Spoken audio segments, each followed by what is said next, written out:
सुंदर साथ जी विजाना संप्रदाय की पद्धति सबको जानना और समझना इसलिए भी जरूरी है कि हम किसी के सामने अपने संप्रदाय का परिचय देते हैं तो पद्धति के हिसाब से देना चाहिए, अपने मन से कुछ भी नहीं।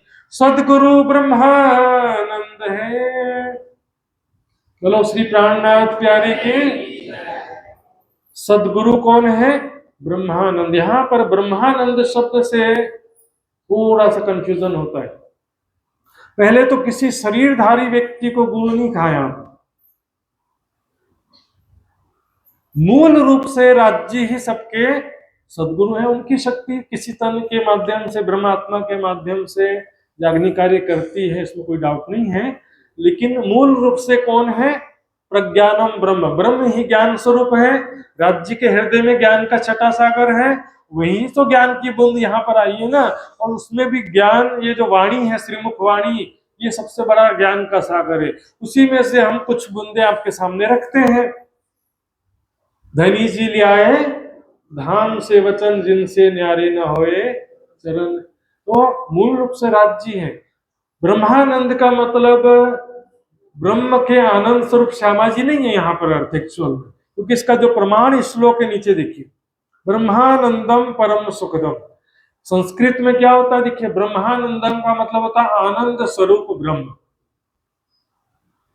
आनंद स्वरूप जो ब्रह्म है, इसलिए वाणी में भी आती है ना, सदगुरु मेरे श्याम जी। राज्य महाराज ही मूल रूप से सदगुरु है। श्यामा जी का माध्यम बनाया, श्यामा जी को अपना आवेश देकर उनसे जागनी कार्य कराया। श्री देवचंद जी निजानंद है, इन प्रकट करी संप्रदाय, लास्ट में छुपाई आता है। इसलिए सूत्र है अक्षर रूप। सूत्र क्या होता है? जनेऊ धारण करते हैं ना, जनेऊ को ही सूत्र कहते हैं। ये धागे का सूत्र हम धारण नहीं करते। इसमें देखिए 3 गांठ 3 ऋण के प्रतीक है, मातृ ऋण, पितृ ऋण और गुरु ऋण। तीनों का ऋण होता है। माता पिता ने पाल पोस के बड़ा किया तो उसका ऋण चुकाना पड़ेगा ना, और गुरु से ज्ञान मिला तो उनका भी ऋण चुकाना पड़ेगा। इसके बिना दुनिया से जा सकते। और यहाँ पर सूत्र है अक्षर रूप, कहने का मतलब क्या है? अक्षर की ही चेतना, मतलब अक्षर की जो स्वामिक सुमंगला शक्ति अक्षर के हृदय में, वही सुमंगला शक्ति यहाँ पर कण कण में व्याप्त है। सभी प्राणियों के अंदर एक कनेक्शन है, सूत्र, धागा। सभी प्राणी उस सूत्र में पिरोए हुए हैं। यहाँ पर श्लोक भी याद आता, तत् यदक्षरम परम ब्रह्म तत्सूत्र मिति धारियत। अक्षर ब्रह्म रूपी सूत्र को धारण किए। क्यों? उसी सूत्र में सारी प्रजा पिरोई हुई है, सारी जीव सृष्टि उसी सूत्र में पिरोई हुए हैं। ये धागा जो है केवल दिखावे का चीज है, उससे कोई फायदा होता है? जनेऊ धारण करने का परमात्मा की प्राप्ति से कोई संबंध नहीं। शिखा सदा इनसे परे चेतन चिद जो। शिखा पहले तो यहां पर बांधते थे, जटा बांधते थे ना, यहाँ पर 10वां द्वार है ना, वहां पर जटा बांधते थे। अभी क्या कर दिया, पीछे की तरफ थोड़ा सा चोटी रखने लग गए। पीछे की तरफ से कोई मतलब नहीं है। जो जटा होता है ना, शिखा, पुराने समय के ऋषि मुनियों का फोटो भी देख लेना, यहाँ पर जटा बांधते थे। क्यों? यहाँ पर 10वां द्वार होता है, सहस्रार चक्र। वहां पर ध्यान करते हैं ना, तो चोटी रखने से या जटा रखने से ध्यान करने में थोड़ा एक सहायता मिलता है। जैसे यहाँ पर कोई वस्तु रख दो ना, तो हमारा मन यहाँ पर एकाग्र होगा, कुछ चींटी चल रही है या कुछ मेरे सर पे गिर गया है, ध्यान जाता है ना ऐसा। तो यहाँ पर इसलिए वो शिखा रखते थे। लेकिन हम तो यहाँ 10वें द्वार में या शरीर के किसी भी चक्र में ध्यान नहीं करते। हम शरीर के किसी भी चक्र में, मूलाधार चक्र, मणिपुर चक्र, कटी चक्र, और ये हृदय चक्र, कंठकूप चक्र, आज्ञा चक्र, सहस्रार चक्र, शरीर के किसी भी चक्र में ध्यान करने का हमारा कोई सिद्धांत नहीं। शिखा सदा इनसे परे चेतन चिद दोनों। निराकार के पार, तीन पार के विपार, मूल स्वरूप अक्षरातीत का ध्यान करते हैं ना। राज्य का ध्यान करना है, अक्षर अक्षर से परे मेरी सुरता जा रही, बोलते कि नहीं? तो यहाँ पर हमारी शिखा ये नहीं है। हमारी शिखा कौन है? चेतन चिदघन स्वरूप राज्य हमारी शिखा है। सेवन है पुरुषोत्तम, उत्तम पुरुष शब्द कहां से आया? गीता से आया। उत्तम पुरुषस्त्वन्य परमात्मा इति उदाहरित। लिखा द्वाविमो पुरुषो लोके, क्षर और अक्षर दो पुरुष हैं। फिर कह दिया ये दोनों ही परमात्मा नहीं है, इन दोनों से भिन्न एक तीसरा है, उत्तम पुरुष, वो है परमात्मा। सभी ने तीसरा कहा है, देख लीजिए। कबीर जी ने कहा क्षर से परे अक्षर से पारा, वही पुरुष का करो विचारा। कबीर जी ने भी कह दिया अक्षर लोक के ऊपर अक्षरातीत अनूप, निरख हंस कौतूहल करें दर से युगल स्वरूप। उपनिषदों में कहा क्षरात पर अक्षरा, अक्षरात पढ़ता पर पर ब्रह्म, क्षर अक्षर से परे ही सबने कहा। सुनो साथी, तो गीता के हिसाब से उत्तम पुरुष जो अक्षरातीत है उनकी हम उपासना करते हैं। ब्रज रास अरब जो भी जागनी ब्रह्मांड में भी, चाहे मेरा ठाकुर का तन हो चाहे देवचंद जी का तन हो, ये कोई भी परम धाम में मिलने वाला नहीं है। सुंदर साथ जी, ये सपने में जो लीला हुई है सब बेहद मंडल में अखंड हो जाएगी, लेकिन परम धाम में इनमें से कुछ भी मिलने वाला नहीं है। बोलो श्री प्राणनाथ प्यारे की। गोत्र चिदानंदन, गोत्र जो हमारा मूल है, जिससे हमारा वंश चला है, जिससे हम उत्पन्न हुए एक प्रकार से। तो चिदानंद मतलब राज श्यामा जी की अंग है सभी सुंदर सा। चिदघन स्वरूप राज जी, आनंद स्वरूप श्यामा जी।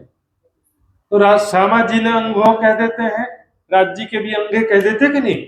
तो गोत्र उसको कहा गया। यह संसारिक किसी व्यक्ति से या विष्णु भगवान से हमारा अस्तित्व नहीं आया। परम किशोरी इष्ट श्यामा जी हमारी इष्ट है, जो क्षर अक्षर से परे। नश्वर जगत के अंदर कुछ भी आया अभी तक? कुछ भी नहीं आया नश्वर जगत के अंदर। ध्यान से देखते रहना। पतिव्रता साधन मान, पतिव्रता साधन है। एक पत्नी अपने पति की पूजा करती है, दूसरे व्यक्ति को अपने दिल में धारण नहीं कर सकती है। इससे कोई भी नाराज नहीं होता। भाई क्यों नाराज होगा, बल्कि खुश होते हैं। देखो कितनी अच्छी अच्छी पतिव्रता सती सावित्री स्त्रियां हैं, उनका उदाहरण देते हैं सारी दुनिया वाले। कोई नाराज थोड़ी होता है। एक तो ऐसी स्त्री थी, जी मैं नाम भूल गया, ऐसी सती स्त्री थी, अपने पति, जो उसका पति अपहिज था, उसकी सेवा कर रही थी पतिव्रता धर्म पालन करते हुए। विष्णु भगवान दरवाजे पर आते हैं, कहते हैं थोड़ा देर रुको, मैं भी पति की सेवा कर रही हूँ, थोड़ा देर रुको कह देती। ऐसे ऐसे भक्तों का भी वर्णन है, सती सावित्री स्त्रियों का वर्णन है। और ये आत्मिक रूप से पतिव्रता धर्म का पालन करते हैं ना। कितना भी कष्ट हो, राज्य से कभी नहीं बोलना कि मेरा दुख दूर कर दो, मुझे ये वस्तु प्रदान कर दो, मेरे धन प्रदान कर दो, नौकरी बच्चा, कुछ भी नहीं बोलना। बिना किसी कामना के निस्वार्थ भाव से राज्य की बंदगी भक्ति सेवा साधना करोगे ना, वो वस्तु मिलेगी जो मांगने से भी कभी मिल सकती नहीं। पति भी तो सोचेगा ना कि मेरी पत्नी कभी कुछ मांगती नहीं है, कि मेरी पत्नी को कोई दुख तो नहीं है।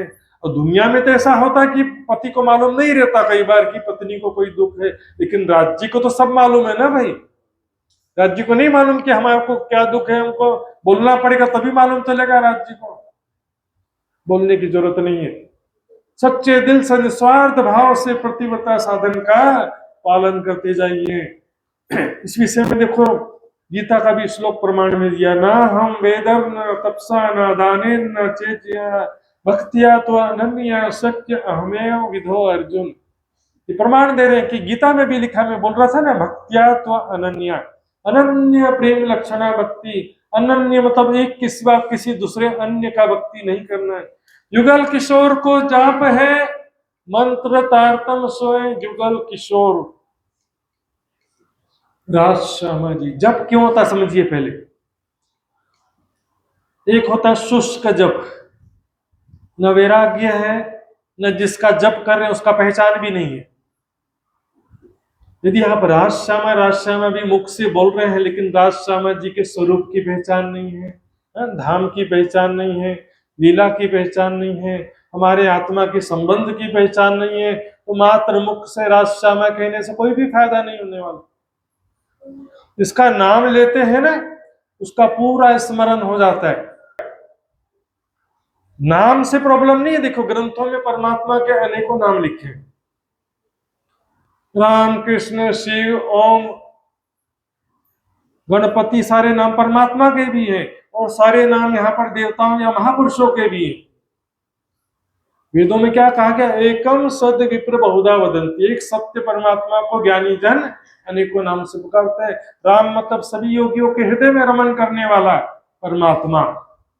एक संप्रदाय है वहां पर गुजरात में और झाबुआ तरफ में ना, संप्रदाय का नाम क्या है? राम शरणम। राम शरणम बोलते हैं। हमारा संप्रदाय क्या है? राम शरणम। बोले हम राम का जप करते हैं लेकिन दशरथ के पुत्र राम को नहीं मानते, हम चौथे राम को मानते हैं। एक राम दशरथ का बेटा, एक राम घट घट में लेटा, एक राम का जगत पसारा, चौथा राम है सबसे न्यारम, चौथे राम को मानते हैं। ओम नमः शिवाय। पौराणिक मत वाले यह मंत्र का जप करते हुए शंकर भगवान का लक्ष्य लेते हैं, लेकिन वैदिक मत वाले इसी मंत्र को जपते समय एक परमात्मा का लक्ष्य लेते हैं। शिवाय मतलब सबका कल्याणकारी परमात्मा, नॉट शंकर भगवान। गणपति मतलब गणेश के पुत्र का नाम है, लेकिन वेदों में जो शब्द आया समस्त ब्रह्मांडों का स्वामी परमात्मा को भी कहा गया है। विष्णु भगवान है 14 लोक के मालिक, लेकिन परमात्मा का भी एक नाम है विष्णु, क्योंकि सारे जगत का पालन करने वाला परमात्मा। ओम मतलब सर्व रक्षक परमात्मा। तो शब्द से मतलब नहीं है। देखिए अब हमारा भी आ जाइए, कृष्ण शब्द बोलते हैं ना कई लोग, तो कृष्ण शब्द से किसका स्मरण होगा बताओ? राज्य का स्मरण होगा या ब्रजरास वाले स्वरूप का स्मरण होगा? ब्रजरास का ही तो स्मरण होगा ना। तो शब्द ऐसा होना चाहिए कि मूल स्वरूप का स्मरण हो। प्राणनाथ शब्द में भी कंफ्यूजन कर दिया है।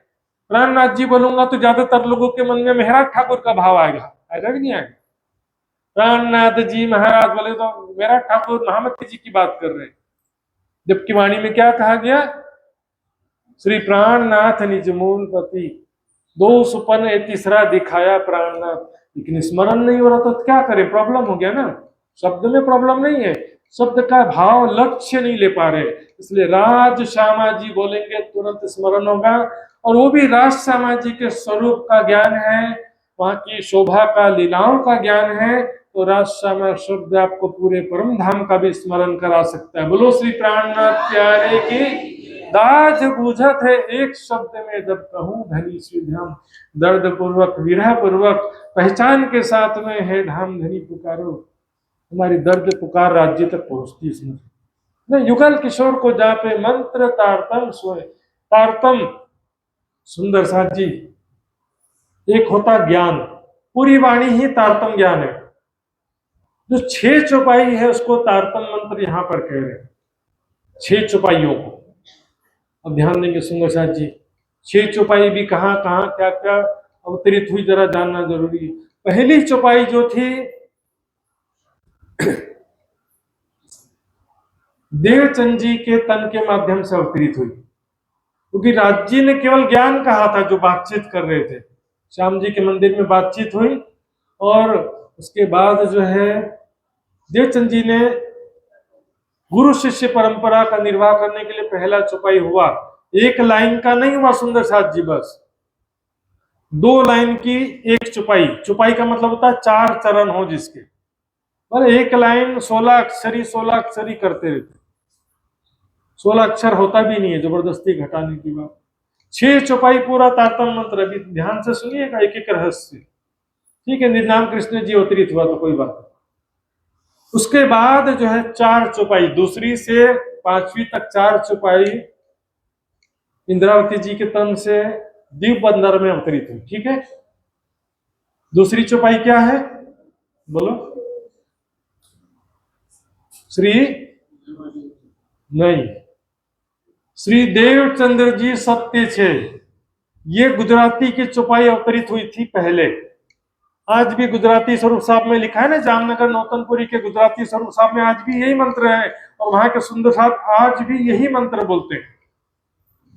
बाद में प्रकट वाणी अवतरित होते समय ये भी चेंज हुआ, श्री श्यामा जी व सत्य हैं, बाद में हुआ। लेकिन पूरा 6 चौपाई में मंत्र क्या होता है? मननार्थ ही मंत्रम, जो एक लक्ष्य दिखाता दर्शाता है, एक रास्ता दिखा रहा है।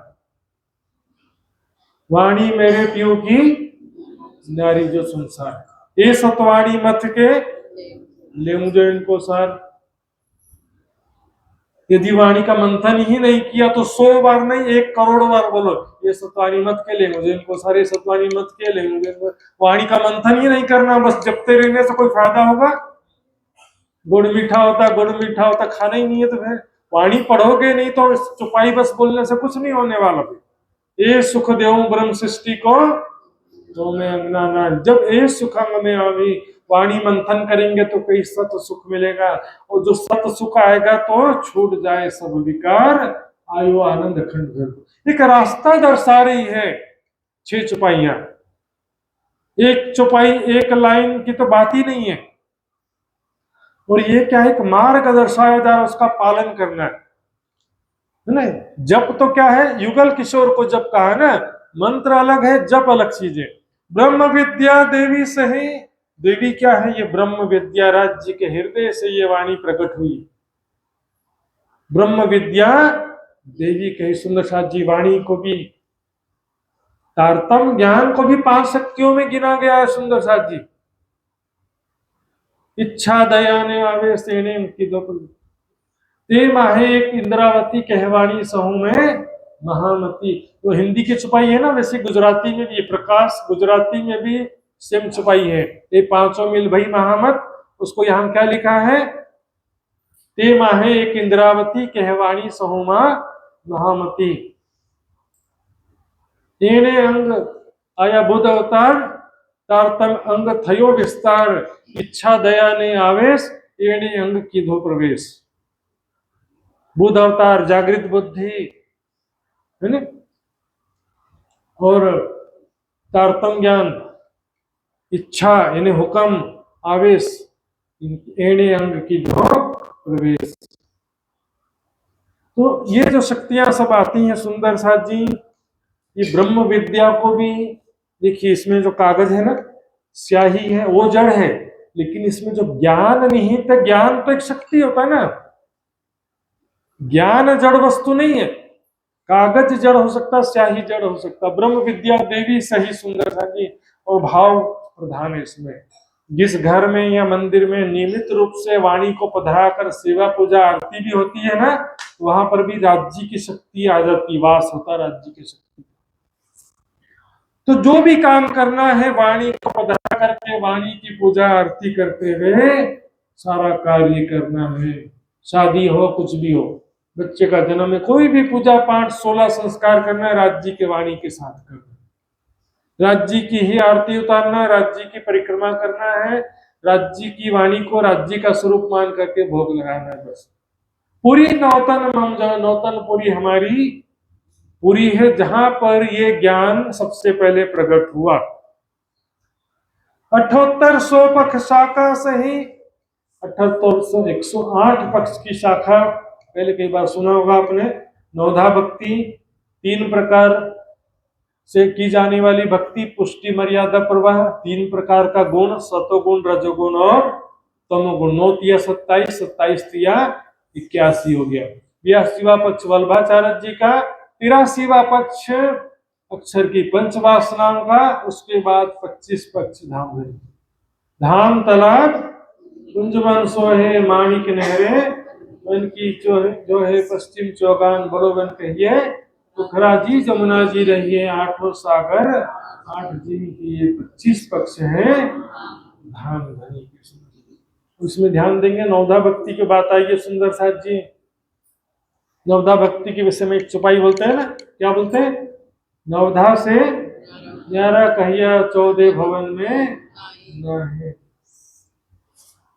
इस चौपाई के आधार पर हम क्या बोलेंगे, हम नवधा भक्ति नहीं करते ऐसा बोलते हैं, नवधा भक्ति हम नहीं करते, नवधा भक्ति तो कर्म कांड ऐसा बोलते हैं। सुना सुनाया रटाट में। ध्यान से समझिए सुंदर साथ जी कोई भी बात। चौपाई पूरी क्या पहले देखिए। नवधा से न्यारा कहियो 14 भवन में न है, सो प्रेम कहाँ से पाइए जो बसत गोपियन में। ध्यान देंगे सुंदर साथ जी, मैं क्या कहना चाह रहा हूँ, मेरी बात को समझिए। बसत गोपियन माहे, ब्रज में जो गोपियां थी वहां पर गोपियों ने नवधा भक्ति नहीं किया। परफेक्ट, सही बात है। गोपियों ने कभी चर्चा भी नहीं सुना, भजन कीर्तन भी नहीं किया। नवधा भक्ति क्या क्या होती है देखो, श्रवणम कीर्तनम अर्चनम विष्णु स्मरणम पाद सेवनम दास्यम सख्यम अर्चनम आत्म निवेदनम। 9 प्रकार की भक्ति करी गई है। श्रवण, अब सभी ज्ञान चर्चा श्रवण कर रहे हैं, तो श्रवण भक्ति नहीं करते कैसे बोल रहे हैं? हाँ, गोपियों ने नहीं किया था, गोपियों ने कभी भी ज्ञान चर्चा श्रवण नहीं किया। कीर्तनम, कीर्तन गाते हैं ना, राज्य की वाणी गायन करते हैं, भजन कीर्तन, गोपियों ने नहीं किया था, लेकिन हम तो कर रहे हैं ना। विष्णु स्मरणम, राज्य के विष्णु की जगह राज्य का स्मरण कर रहे हैं। थोड़ा है, 2-3 नहीं करते। दास्य भक्ति नहीं है, सखा भाव नहीं है, सखी भाव। लेकिन 9वीं भक्ति क्या है? आत्म निवेदनम। ये ध्यान देंगे, आत्म निवेदन का मतलब ही होता ध्यान करना। आत्म दृष्टि जुड़ी पर आत्म, तब भयो आत्म निवेद। ध्यान को ही आत्म निवेदन कहते हैं। गोपियों ने कभी बैठ करके आसन लगा के ध्यान किया था? तो नेचुरली, स्वाभाविक रूप से कृष्ण की याद आती रहती थी। क्यों? क्योंकि प्रत्यक्ष रूप से प्रेम लीला थी, प्रकट रूप से प्रेम लीला थी। लेकिन अब तो वैसा नहीं है ना। अभी तो हमको ध्यान में राज्य को देखते हुए राज्य के साथ प्रेममयी लीलाएं करना है। प्रत्यक्ष रूप से इन शरीरों से तो प्रेममयी लीलाएं नहीं करना है ना। तो सुंदर साथ जी, ध्यान भी नवधा भक्ति से परे नहीं हुआ फिर। लेकिन नवधा भक्ति से परे क्या समझिए, प्रेम स्थिति, प्रेम की स्वाभाविक स्थिति जब प्राप्त होती है, न्यारा निवख ना हो, करना पड़े ना याद, करना पड़े ना ध्यान, ध्यान भी ना करना पड़े। एक क्षण के लिए भी हम भूलना चाहें तो भी भूल ना पाए राज्य का स्वरूप, राज्य का प्रेम, राज्य की बातें हर पल स्वतः याद आती रहे। जैसे अभी आपको कोई आपका बच्चा, आपका संसारिक प्रिय व्यक्ति, किसी को धन संपत्ति स्वतः याद आते रहता है कि नहीं आते रहता है? बाइबल में लिखा है, जिसका धन जहां पर होता है ना, उसका मन वहीं लगा रहता है। जिसका धन बैंक में, उसका ध्यान बैंक में लगा रहेगा। और जिसका ध्यान आत्मिक है, उसका ध्यान राज्य की तरफ लगा रहेगा। चितवनी करते करते वाणी पढ़ते पढ़ते क्या होगा, एक स्थिति ऐसी आएगी, याद नहीं करना पड़ेगा राज्य का स्वरूप, राज्य की प्रेम भरी बातें, बीते हुए प्रेममय पल हर पल स्वतः याद आते रहे। खाते पीते उठते बैठते सोबत सुपन जागृत, दम ना छोड़े माशुक को जाकी असल हकने। सपने में भी कौन याद आता है? जिसका दिन भर चिंतन किया वही तो सपने में याद आता है। और दिन भर हर पल वैराग्य की एक स्वाभाविक स्थिति होती है और एक प्रेम की स्वाभाविक स्थिति होती है।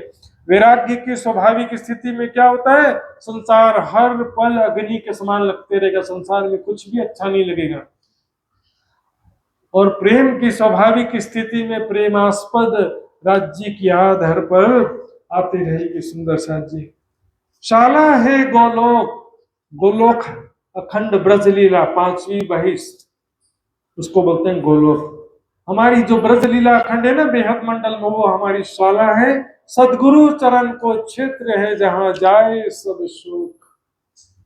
सदगुरु के चरणों में जब ब्रह्म ज्ञान प्राप्त होता है ना, माया का सारा दुख दूर हो जाता है। धन मिलने से माया का दुख दूर नहीं होता है, ज्ञान मिलने से माया का दुख दूर होता है कि ये तो सब झूठ है, असत्य है, हम तो परम धाम की आत्माएं हैं, राज्य के चरणों में मूल मिलावे में बैठी हुई हैं, वहां तो दुख का नामो निशान भी नहीं है। सुख विलास में है नित्य वृंदावन, 4वीं बहिष्ठ अखंड रास लीला हमारा सुख विलास का स्थान, जहां पर हमने कभी रास लीला किया था। हम ही थे गोपियों के रूप में वहां पर। ऋषि महाविष्णु है, जो महाविष्णु हमारे ऋषि हैं, जिनके माध्यम से संसार के समस्त धर्म ग्रंथों में प्रमाण लिखवाया गया। वेद हमारो स्वसम है, न सामवेद न ऋग्वेद न यजुर्वेद न अथर्ववेद। 4 संप्रदाय वालों ने क्या कहा था, हम ऋग्वेद को मानते हैं, हम अथर्ववेद को मानते हैं, हम सामवेद को मानते हैं, प्राणनाथ जी ने कह दिया मैं हम चारों वेद को नहीं मानते, प्रमाणिक ग्रंथ है, और मानना एक अलग चीज होता है। हम किसको मानते हैं? वेद हमारो स्वसम है, तारतम वाणी, ब्रह्मवाणी, आत्मवेद, ब्रह्म ज्ञान है, जिसमें ये वाणी हमारा मुख्य ज्ञान ग्रंथ है। बाकी सारे ग्रंथ प्रमाणिक हैं, या कुरान या पुराण, एक कागज दो प्रमाण, प्रमाणिक ग्रंथ है। या कि मगज मायने हम पास, अंदर आए खोले श्री प्राणनाथ जी। तीर्थ है जमुना सोए, परम धाम जी की जमुना जी हमारा तीर्थ है, ये वाला नहीं। ध्यान में जब हम परम धाम की जमुना जी में जाकर के स्वयं को किशोर सखी स्वरूप में देखते हुए झिलना करते हैं, परात्म स्वरूप में देखते हुए, तो हमारा हृदय निर्मल हो। मोमिन उजू जब करें पीठ देवे, दो जहान को होज जोए जो अर्श में, परम धाम में जो जमुना जी है, होज को सर तालाब है, ध्यान में वहां पर जाके झिलना करना है। प्रतिदिन सुबह ध्यान करेंगे परम धाम का, हमारा हृदय निर्मल होगा। और तीर्थ किसे कहते हैं? जिससे हृदय निर्मल हो वो तीर्थ है। पानी में केवल डुबकी लगाने से तीर्थ नहीं होता है। पहले समय में भी यही नियम था कि 12 महीने में से 1 महीना किसी आश्रम में जाकर रहना है, वहां पर किसी गुरु संत महात्मा के सानिध्य में रहते हुए 1 महीना तक साधना करो, स्वाध्याय करो, सत्संग करो, तप करो, भक्ति करो, ध्यान करो। 1 महीने में हृदय निर्मल हो जाता था, उसको तीर्थ कहा गया। तो बस टूरिस्ट जिससे घूमने के लिए आए थे, बोले फोटो वोटो खिंचवाए, पानी में नहा दिए, इससे क्या तीर्थ हुआ भाई? ये तो ग्रंथों में लिखा हुआ देखिए, प्राणनाथ जी के वाणी का प्रमाण कोई जरूरत नहीं है। एक बार कृष्ण जी ने 5 पांडव बोले तीर्थ करने जा रहे हैं, उनको अपनी एक छड़ी दिया काली वाली, बोले इसको भी जरा स्नान करवा देना। सब जगह स्नान करा करा करके उसको लाए, बोले ये तो छड़ी काली से गोरी नहीं हुई तो तुम्हारा हृदय कहां से गोरा हो जाए। कृष्ण जी ने भी कहा ये बात, तो देखो ज्ञान ही गंगा है, ज्ञान रूपी गंगा में स्नान करना है। सत्संग ही तीर्थ है, ज्ञान सदृशम पवित्र में ना ही विद्यते, ज्ञान जैसा पवित्र करने वाला कुछ भी नहीं है। गीता का मंत्र है। दिव्य शास्त्र श्रवण, श्री भागवत, भागवत शास्त्र का श्रवण करने का कहा गया। लेकिन सुंदर साथी ध्यान देंगे, क्या करें? बुद्ध जागृत को ज्ञान, जागृत बुद्धि का ज्ञान है श्रीमुख वाणी। श्रीमद भागवत जागृत बुद्धि की है, बताओ। एते दिन त्रिलोक में होती बुद्ध सुपन। लेकिन फिर भी श्रीमद भागवत को इतना महत्व क्यों दिया? क्योंकि ब्रज रास लीला का प्रमाण मात्र श्रीमद भागवत, वेदों में भी नहीं है। हमने जो ब्रज रास लीला किया था उसका प्रमाण वेदों में है नहीं, श्रीमद भागवत में। कल की अवतार का प्रमाण वेदों में है नहीं, श्रीमद भागवत में। तो इस कारण से, लेकिन न देवचंद जी ने कभी भागवत कथा किया, न मेरा ठाकुर ने कभी भागवत कथा किया, प्राणनाथ जी न किसी को भागवत कथा सुनने भेजा। लेकिन श्रीमद भागवत में जो भी ज्ञान की बातें हैं, हमारी बातें हैं, वो सारा वाणी में आ गया ना। रासलीला तो वर्णन किया ही नहीं है भागवत में। भाग्य जोश कही पंचाध्यायी, रासलीला का वर्णन करने जा रहे थे सुखदेव जी। राजा परीक्षित ने प्रश्न कर दिया, ये कैसे परमात्मा है, पर स्त्रियों के साथ ऐसा कैसे कर रहे हैं?